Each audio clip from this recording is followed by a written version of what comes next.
How much olive brine should you put in a dirty martini? That is a question that Laura posed to me after the podcast a few weeks ago when they were doing the dirty martini. They're doing the Difford's Guide Top 100 cocktails. And it got kind of me thinking, because I looked at Difford's recipe and he was talking about cocktail. There's some olive bitters out there these days that you could use, which would be kind of a good shout. But it really got me thinking. I looked at a couple of different recipes, and some of the recipes I did see was like 25 ml of olive brine into a martini, a dirty martini.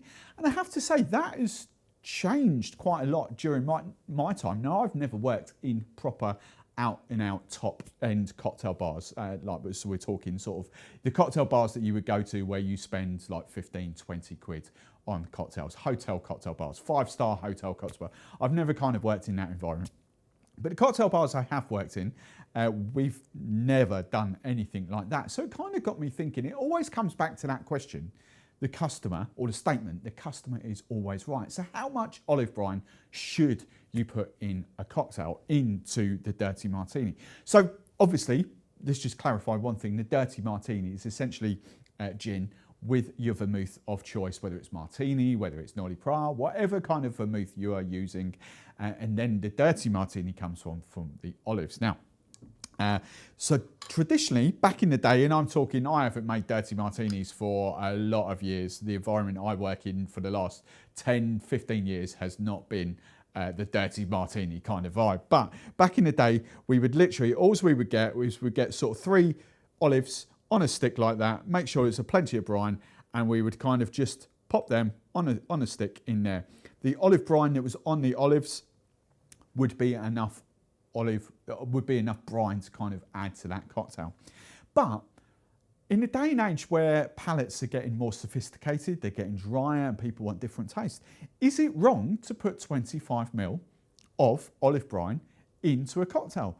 And I say it again, it comes back to the customer is always right, which is you guys at home.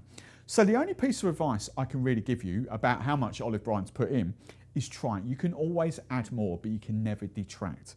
So if you want something a bit more dirtier than 3 olives, then also I can suggest is literally adding 5 ml increments. So that's 5 ml going into there. Bearing in mind you'd stir it down, so it'll be in your mixing glass. So stir it down. So that's 5 ml.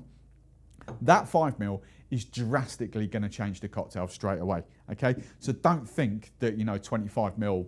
You need 25 ml to kind of add that much brine, add that flavour to it. 5 ml will do the job, but try it. The best way to do it is in your mixing glass. I've washed it out now, but in your mixing glass, add 5 ml, dip a straw in, try it. If you want more brine, add another 5 ml, and then work your way up. Don't look at these recipes, and when it says 25 ml, don't think that is the hard and fast rule, because it really isn't. It's always about you and your palate.